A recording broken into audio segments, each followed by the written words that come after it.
ఓం శాంతి. ఈరోజు Murali date 29 June 2026.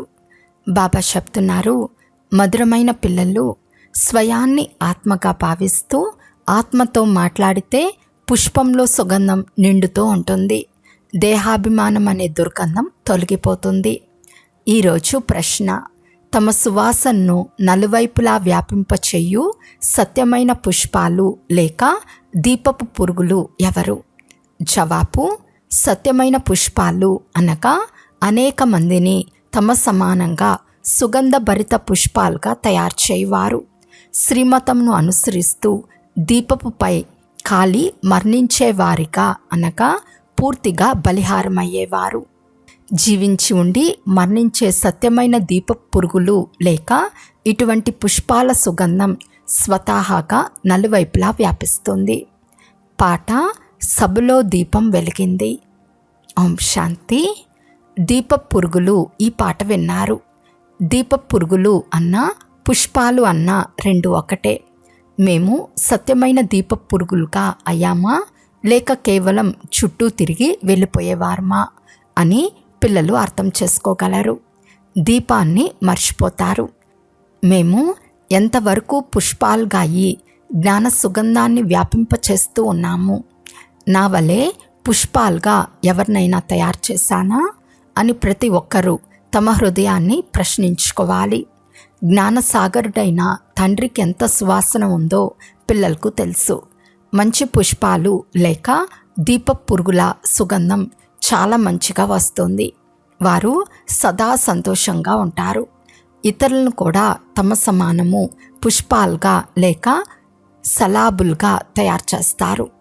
పుష్పాలుగా అవ్వకుంటే మొగ్గలుగానైనా చేస్తారు. పూర్తి దీప పురుగులు అనగా జీవించి ఉండి మరణించువారు. బలి అవుతారు అనగా ఈశ్వర్య సంతానంగా అవుతారు. ఎవరైనా షౌకారులు పేదవాని కొడుకును దత్తత తీసుకుంటే ఆ షౌకారు ఒడిలోకి వచ్చిన పిదప ఆ కొత్త తల్లిదండ్రులే గుర్తుకొస్తూ ఉంటారు. పేద తల్లిదండ్రులను మర్చిపోతారు.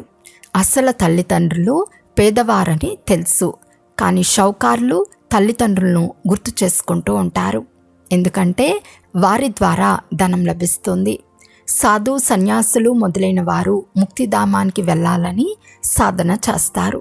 అందరూ ముక్తి కొరకే పురుషార్థం చేస్తారు, కానీ ముక్తి అంటే అర్థం తెలియదు. కొంతమంది జ్యోతిలో లేనమగుటనే ముక్తి అని అంటారు.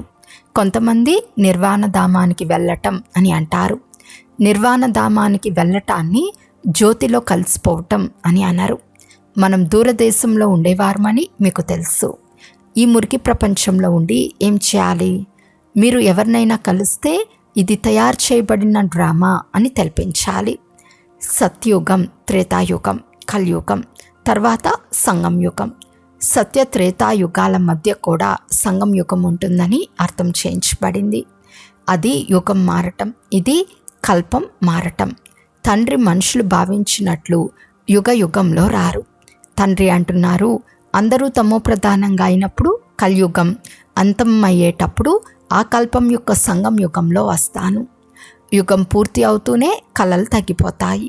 పూర్తిగా గ్రహణం పట్టినప్పుడు నేను వస్తాను. నేను యుగ యుగంలో రాను. తండ్రి కూర్చుని ఈ విషయాలు దీప పురుగులకు అర్థం చేయిస్తున్నారు. దీప పురుగుల్లో కూడా నెంబర్ వారుగా ఉన్నారు.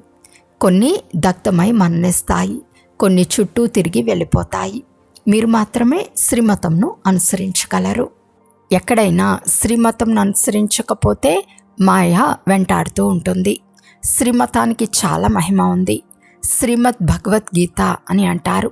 శాస్త్రాలను తర్వాత కూర్చుని తయారు చేశారు. అప్పుడు తయారు చేసిన వారి బుద్ధి రజోగుణంలో ఉన్నందున కృష్ణుడు ద్వాపర యుగంలో వచ్చాడని భావించరు. ఆది సనాతన దేవీ దేవతా ధర్మం ప్రాయలోపమైనప్పుడు నేను వస్తాను. అప్పుడు మిగిలిన ధర్మాలన్నీ ఉంటాయి. అలాగని దేవతా ధర్మానికి చెందిన మనుషులు మాయమైపోరు.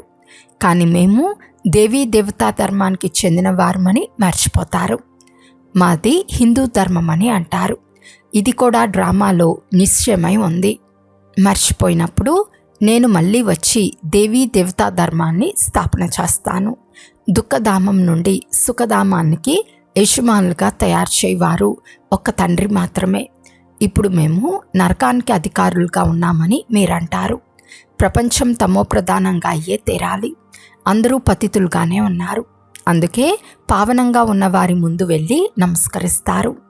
ఇప్పుడు శ్రీమతంను అనుసరించండి అని తండ్రి చెప్తున్నారు. జన్మ జన్మాంతరాల భారం తలపై చాలా ఉంది. లేకుంటే దుఃఖంతో అల్మటించవలసి వస్తుంది. ఆత్మ నిర్లేపమని వారు భావిస్తారు. కానీ ఆత్మనే సుఖ దుఃఖాలను అనుభవిస్తుంది. ఇది ఎవరికి అర్థం కాదు. గమ్యం చాలా గొప్పదని బాబా మాటి మాటికి తెలుపుతున్నారు.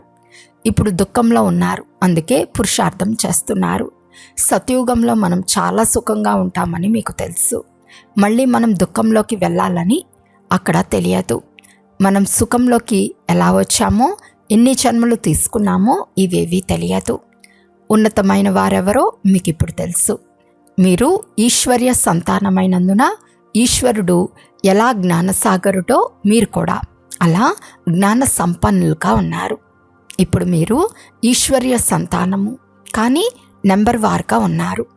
కొంతమంది మేము బాబా మతంను అనుసరిస్తున్నాము అని చాలా ఆనందంగా ఉంటారు.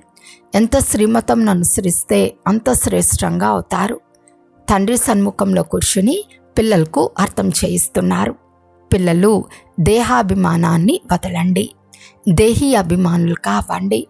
నిరంతరం స్మృతి చేయండి. తండ్రి సదా సుఖం ఇచ్చే సుఖదాత. అంతేకాని దుఃఖం కూడా తండ్రే ఇస్తారని కాదు. తండ్రి పిల్లలకు ఎప్పుడూ దుఃఖంనివ్వరు. పిల్లలు తమ తప్పుడు నడవడికల ద్వారానే దుఃఖాన్ని పొందుకుంటారు. తండ్రి దుఃఖంనివ్వనే ఇవ్వరు. ఓ భగవంతుడా, ఒక పుత్రుణ్ణి ప్రసాదిస్తే కులం వృద్ధి చెందుతుందని అంటారు. పిల్లలను చాలా ప్రేమిస్తారు. పోతే దుఃఖం తమ కర్మల వల్లనే పొందుతారు. ఇప్పుడు పిల్లలైన మిమ్మల్ని తండ్రి చాలా సుఖవంతంగా చేస్తారు. శ్రీమతంను అనుసరించమని అంటారు. అసురి మతంను అనుసరిస్తే మీరు దుఃఖాన్ని పొందుతారు. పిల్లలు తండ్రి లేక టీచర్ లేక పెద్దల ఆజ్ఞను పాటించుకుంటే దుఃఖితులుగా అవుతారు. స్వయం తమంతటకు తామే దుఃఖితులుగా అవుతారు. మాయకు చెందిన వారుగా అవుతారు. మీకిప్పుడు మాత్రమే ఈశ్వర్య మతం లభిస్తుంది. ఈశ్వర్య మతానికి ఫలితం 21 జన్మలకు కొనసాగుతుంది. తర్వాత అర్థకల్పం మాయా మతంపై నడుస్తారు. ఈశ్వరుడు ఒక్కసారి మాత్రమే వచ్చి మతంనిస్తారు. మాయా అర్ధకల్పం నుండి తన మతంను ఇస్తూనే ఉంటుంది. తండ్రి ఒక్కసారి మాత్రమే తన మతంను ఇస్తారు. మాయ మతంను అనుసరిస్తే 100% దుర్భాగ్యశాలురుగా అవుతారు. మంచి మంచి పుష్పాలైన వారు సదా ఆనందంగా ఉంటారు. నెంబర్ వారుగా ఉన్నారు కదా. కొన్ని దీపపు పురుగులు తండ్రి వారిగా అయి శ్రీమతంను అనుసరిస్తూ ఉంటారు. పేదవారు మాత్రమే తమ లెక్కాచారాన్ని రాస్తారు. ధనవంతులు ఇక్కడ మా ధనాన్ని తీసుకుంటారేమోనని భయపడతారు. షౌకారులకు ఇది చాలా కష్టం. తండ్రి అంటున్నారు, నేను పేదల పెనిదిని. దానం కూడా సదా పేదలకే ఇవ్వబడుతుంది. సుధాముని విషయం ఉంది కదా. పిటికడు అటుకులు తీసుకుని వారికి భవనాలు ఇచ్చేశారు. మీరు పేదవారిగా ఉన్నారు. ఎవరి వద్దనైనా 25-50 రూపాయలు ఉన్నాయనుకోండి, అందులో నుండి 20-25 పైసలు ఇస్తారు. ధనవంతులు 50,000 ఇచ్చినా ఈ పైసలకు సమానమే అవుతుంది. అందుకే పేదల పెన్నిది అని మహిమ చేయబడింది. ధనవంతులు కూడా మాకు సమయం లభించిందని అంటారు. ఎందుకనగా వారికి పూర్తి నిశ్చయం లేదు. మీరు పేదవారు, పేదవారికి ధనం లభిస్తే సంతోషిస్తారు. తండ్రి అర్థం చేయిస్తున్నారు. ఇక్కడ పేదలుగా ఉన్నవారు అక్కడ ధనవంతులుగా అవుతారు. ఇక్కడి ధనవంతులు అక్కడ పేదవారుగా అవుతారు. కొంతమంది ఈ యజ్ఞంపై గమనం ఉంచాలా లేక కుటుంబంపై గమనం ఉంచాలా అని అంటారు. బాబా అంటున్నారు, మీరు మీ కుటుంబాన్ని చాలా బాగా సంభాళించండి. ఇప్పుడు పేదవారుగా ఉండటం చాలా మంచిది. ధనవంతులు తండ్రి నుండి వారసత్వాన్ని పూర్తిగా తీసుకోలేరు. సన్యాసులు ఇలా అన్నారు. వారు ధనం తీసుకుని తమ జాగీర్ను తయారు చేసుకుంటారు. శివబాబా అలా తయారు చేసుకోరు. ఈ భవనాలు మొదలైనవన్నీ పిల్లలైన మీరు మీ కొరకు కట్టుకున్నారు. ఇది ఎవరి జాగీరు కాదు. ఇది కేవలం తాత్కాలికం. ఎందుకంటే చివరి సమయంలో పిల్లలు ఇక్కడికి వచ్చి ఉండవలసి వస్తుంది. మన జ్ఞాపక చిహ్నాలు కూడా ఇక్కడే ఉన్నాయి. కనుక చివర్లో ఇక్కడికే వచ్చి విశ్రాంతి తీసుకుంటారు. ఎవరు యోగయుక్తంగా ఉంటారో వారు తండ్రి వద్దకు పరిగెత్తుకొని వస్తారు. వారికి సహాయం కూడా లభిస్తుంది. తండ్రి నుండి చాలా సహాయం లభిస్తుంది. మీరు ఇక్కడ కూర్చుని వినాశనాన్ని చూస్తారు. ప్రారంభంలో బాబా మిమ్మల్ని ఎలా సంతోషపెట్టారో చివర్లో మళ్ళీ సంతోషపెట్టడం మొదలవుతుంది. చాలా ప్రేమిస్తారు. వైకుంఠంలో కూర్చున్నట్లు చాలా దగ్గర అవుతూ ఉంటారు. మనము యాత్ర చేస్తున్నామని అర్థం చేసుకుంటారు. కొంత సమయమైన తర్వాత వినాశనం అవుతుంది. మీరు చాలా సంతోషిస్తారు. ఎందుకంటే ఇక్కడి నుండి పోయి రాకుమారులుగా అవుతారు. రకరకాల పుష్పాలున్నాయి. నేను ఎంత జ్ఞాన సుగంధాన్ని ఇస్తున్నాను, జ్ఞాన యోగాల శిక్షణ ఎవరికైనా ఇస్తున్నానా అని పరిశీలించుకోవాలి. ఎవరు చేస్తారో వారు లోపల ప్రఫుల్లితంగా ఉంటారు. వీరు ఎటువంటి స్థితిలో ఉన్నారో, వీరి స్థితి ఎంతవరకు గ్యాలప్ చేస్తుందో తండ్రి తెలుసుకుంటారు. ఎవరైతే దీపపు పురుగులుగా అయ్యారో వారి స్థితి గ్యాలప్ చేస్తుంది. మాయా తుఫాన్లు చాలా వస్తాయి. వాటి నుండి స్వయాన్ని రక్షించుకోవాలని తండ్రి అర్థం చేయిస్తారు. ఇప్పుడు పరంపిత పరమాత్మ వచ్చి రాజయోగాన్ని నేర్పిస్తున్నారు. పరమాత్మ వచ్చి ఆత్మలకు అర్థం చేయిస్తారు. ఆత్మనైన నేను ఈ సోదర ఆత్మకు అర్థం చేయిస్తున్నాను అనే జ్ఞానం ఆత్మకు ఉంది. పరమాత్ముడైన తండ్రి ఆత్మలమైన మనకు అర్థం చేయిస్తున్నారు. అలా మనం కూడా ఆత్మలమే. బాబా మనకు నేర్పిస్తున్నారు. మనం మళ్ళీ ఈ ఆత్మలకు అర్థం చేయిస్తాము. కానీ ఈ ఆత్మ తనపు నిశ్చయం లేనందున స్వయాన్ని మనుషులుగా భావించి మనుషులకే అర్థం చేయిస్తారు. నేను పరమాత్మను, ఆత్మలైన మీతో మాట్లాడుతున్నాను. మీరు ఆత్మలకు వినిపిస్తారు. ఈ విధంగా మీరు దేహి అభిమానులై ఎవరికైనా వినిపిస్తే ఆ బాణం వెంటనే తగులుతుంది. మీరే దేహి అభిమానులుగా లేకుంటే ధారణ చేయించలేరు. ఇది చాలా గొప్ప గమ్యం. మనము ఈ అవయవాల ద్వారా వింటున్నామని బుద్ధిలో ఉండాలి. తండ్రి అంటున్నారు, నేను ఆత్మలతో మాట్లాడతాను, అశరీరులుగా అవ్వండని తండ్రి ఆజ్ఞాపిస్తున్నారు. దేహాభిమానం వదిలి నన్ను స్మృతి చేయండి. నేను ఆత్మలతో మాట్లాడతాను, శరీరాలతో కాదు అని మీ బుద్ధిలోకి రావాలి. భలే శరీరం స్త్రీదే అయినా వారి ఆత్మతోనే మాట్లాడతాను. మనం బాబా వారిగా అయిపోయామని పిల్లలు భావిస్తారు. కానీ అలా కాదు. ఇందులో చాలా సూక్ష్మ బుద్ధి కావాలి. నేను ఆత్మను, ఇతని ఆత్మకు అర్థం చేయిస్తున్నాను. ఇతడు నా సోదరుడు, ఇతనికి దారి చూపించాలని బుద్ధిలో ఉండాలి. ఆత్మ అర్థం చేసుకుంటోంది. ఇలా భావిస్తే అప్పుడు ఆ ఆత్మకు బాణం తగులుతుంది. దేహాన్ని చూస్తూ వినిపిస్తే ఆత్మ వినదు. మొదట నేను ఆత్మతో మాట్లాడుతున్నాను అని హెచ్చరించాలి. ఆత్మను పురుషుడని కానీ స్త్రీనని కానీ అనము. ఆత్మ భిన్నమైనది. శరీరాన్ని బట్టి స్త్రీ పురుషులకు పేరు ఉంటుంది. బ్రహ్మ సరస్వతులను పురుషుడు స్త్రీ అని అంటారు కదా. శివబాబాను పురుషుడని కానీ స్త్రీ అని కానీ అన్నారు. అందువలన తండ్రి ఆత్మలకు అర్థం చేయిస్తారు. ఇది చాలా గొప్ప గమ్యం. పాయింట్ చాలా కష్టమైనది. ఆత్మకు ఇంజెక్షన్ ఇవ్వాలి. అప్పుడు దేహాభిమానం తొలగిపోతుంది. లేకుంటే శ్వాసన రాదు, శక్తి ఉండదు. విషయం చాలా చిన్నది. మనం ఆత్మలతో మాట్లాడుతున్నాము. తండ్రి అంటున్నారు, మీరు తిరిగి వెళ్ళాలి, కనుక ఆత్మాభిమానులుగా అవ్వండి. మన్మనా భవ తర్వాత స్వతహాగానే మధ్యాచి భవ వచ్చేస్తుంది. ఇప్పుడు చాలా సూక్ష్మ బుద్ధి లభిస్తుంది. ఉదయమే కూర్చుని విచారసాగర మంతనం చేయాలి. పగలు సేవ చేయాలి. ఎందుకంటే మీరు కర్మయోగులు. నిద్రను జయించే వారికి అవ్వమని కూడా రాసి ఉన్నారు.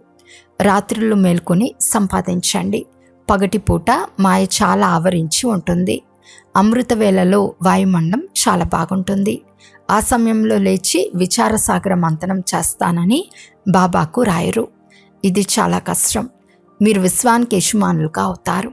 ఇక్కడ హద్దు యజమానులు. ఇక్కడ నీటి హద్దులపై కూడా ఎన్నో గొడవలు జరుగుతూ ఉంటాయి. శత్రుత్వం ఏర్పడుతూ ఉంటుంది. పరస్పరం సోదరులమని భావించరు. కేవలం నామమాత్రంగా మనమంతా ఒకటే అని అంటారు, కానీ ఒకటిగా అవ్వలేరు. అనేక మంది ఆత్మలున్నారు, అందరికీ తమ తమ పాత్ర ఉంది. మీరు ఇక్కడ కూర్చుని ఉన్నారు, కల్పక్రితం కూడా కూర్చుని ఉంటారు. ఆకులు కూడా డ్రామానుసారంగానే కదులుతాయి, అంతేకాని ప్రతి ఆకును పరమాత్మ కదిలించరు. ఇటువంటి విషయాలను మీరు అర్థం చేసుకుని ఇతరులకు అర్థం చేయించండి. ప్రతి ఒక్కరూ మనం దీపపు పురుగులమని అర్థం చేసుకోగలరు. మనము బాబా మతంను అనుసరిస్తూ ఉంటాము, వ్యర్థంగా మాట్లాడము, తమ ధనమును పాప ఖర్చులకు ఉపయోగించటం లేదు కదా అని పరిశీలించుకోండి. అచ్చా, మధురాతి మధురమైన అపురూపమైన పిల్లలకు మాతాపిత బాప్దాదాల ప్రియ స్మృతులు మరియు గుడ్ మార్నింగ్. ఆత్మిక పిల్లలకు ఆత్మిక తండ్రి నమస్తే. ఆత్మిక తండ్రికి ఆత్మిక పిల్లల యొక్క ప్రియ స్మృతులు మరియు నమస్తే నమస్తే నమస్తే. ధారణ కొరకు ముఖ్య సారము. ఫస్ట్ పాయింట్, స్వయాన్ని ఆత్మగా భావిస్తూ ఆత్మతో మాట్లాడాలి. ఆత్మాభిమానులుగా విని వినిపించటం వలన ధారణ బాగా జరుగుతుంది. సెకండ్ పాయింట్, నిద్రను జయించేవారుగా అవ్వాలి. రాత్రులు మేల్కొని సంపాదించుకోవాలి. విచారసాగర మంత్రం చేయాలి. ఏ వ్యర్థ మాటల్లోనూ మీ సమయాన్ని పోగొట్టుకోరాదు. ఈరోజు వరదానము. తపస్సు ద్వారా తమ వికర్మలు లేక తమోగుణ సంస్కారాలను భస్మం చేసుకునే తపస్వి మూరత్ భవ. ఎలాగైతే ఇప్పుడు ఈశ్వర్య పాలన యొక్క కర్తవ్యం నడుస్తూ ఉందో అలా లాస్ట్లో తపస్సు ద్వారా సొంత వికర్మలు, ప్రతి ఆత్మ యొక్క తమోగుణి సంస్కారాలు లేక ప్రకృతి యొక్క తమో గుణాన్ని భస్మం చేసే కర్తవ్యం నడవలసి ఉంది. అందుకు సదా ఏకరస స్థితి యొక్క ఆసనంపై స్థితమై తమ తపస్వీ రూపాన్ని ప్రత్యక్షం చేయండి. మీ ప్రతి కర్మేంద్రియం నుండి దేహాభిమానం యొక్క త్యాగము మరియు ఆత్మాభిమానిగా అయ్యే తపస్సు ప్రత్యక్ష రూపంలో కనిపించాలి. స్లోగన్: సంస్కారాల ఘర్షణ నుండి రక్షించుకునేందుకు బాలకుడు మరియు మాలికుల బ్యాలెన్స్ ఉంచండి. అవ్యక్త సూచన: సదా హర్షితంగా ఉండేందుకు మీ నేచర్ను సరళంగా చేసుకోండి, సహనశీలంగా అవ్వండి. తండ్రిని బోలానాథుడు అని అంటారు, కానీ ఎదురించలేనటువంటి బోలా అయితే కాదు. వారు బోలానాథునితో పాటు సర్వశక్తివంతుడు కూడా. మీరు కూడా మీ శక్తి స్వరూపాన్ని మరిచి కేవలం బోలాగా అవ్వకండి, లేకుంటే మా యొక్క తుపాకీ గుండు తగులుతుంది. ఎంత శక్తి స్వరూపంగా అవ్వాలి అంటే మా ఎదిరించేందుకు ముందే నమస్కరించాలి. చాలా సావధానంగా, అప్రమత్తంగా, చురుకుగా ఉండాలి. అచ్చా, ఓం శాంతి.